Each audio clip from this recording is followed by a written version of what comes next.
One of the world's most valuable paintings vanished without a trace. And the question is, was it lost forever? Another was found hanging on a wall, misidentified for decades, and two ancient warriors slept underwater for 2,400 years, until a diver found them by accident.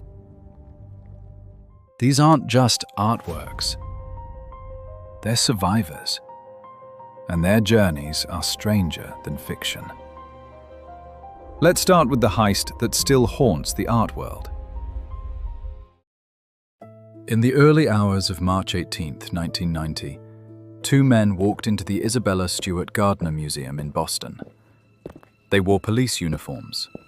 Calm, professional, ordinary. They told the security guard there was a disturbance, and within minutes, two museum guards were handcuffed and taped to pipes in the basement. What happened next became the largest art theft in modern history. 13 artworks were cut from their frames and taken. Among them was something almost priceless, a painting by Johannes Vermeer. Vermeer painted quietly, carefully, slowly. Only about 36 of his works are known today, so every missing one feels like losing a piece of world memory. The stolen painting was called The Concert. A small scene, music, light, intimacy. But here's what makes this case so disturbing.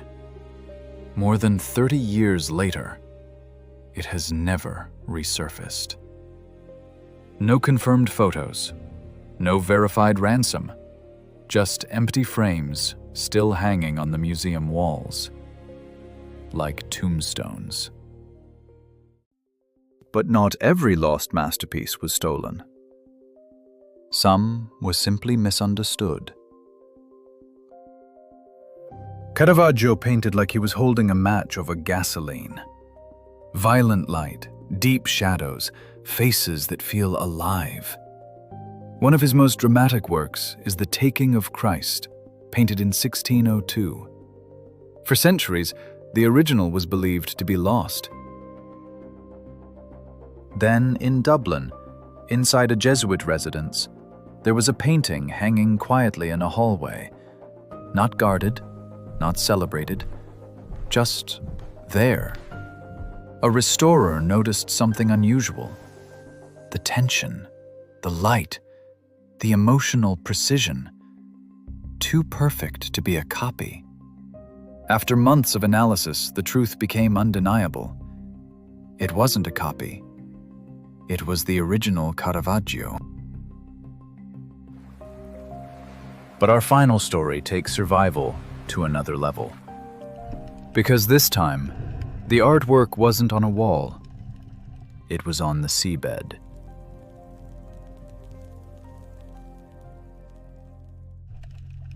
In 1972, a diver off the coast of Riace, Italy, noticed something in the sand. At first, it looked like scrap metal. Then he brushed the sand away, and a human face appeared. Bronze, lifelike, almost breathing. Two ancient bronze warriors, likely created around 450 BCE, sleeping underwater for 2,400 years. Most ancient bronze statues were melted down. That's why this discovery was extraordinary. How did they end up there? A storm, a sinking ship, heavy cargo thrown overboard, or perhaps a deliberate sacrifice. We may never know.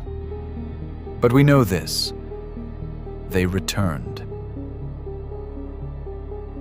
3 masterpieces, 3 disappearances, 3 ways art can vanish and come back. Art doesn't just live in museums. It survives accidents, misunderstandings, storms, time. Which story stayed with you the most? Let us know in the comments. More lost masterpieces are waiting.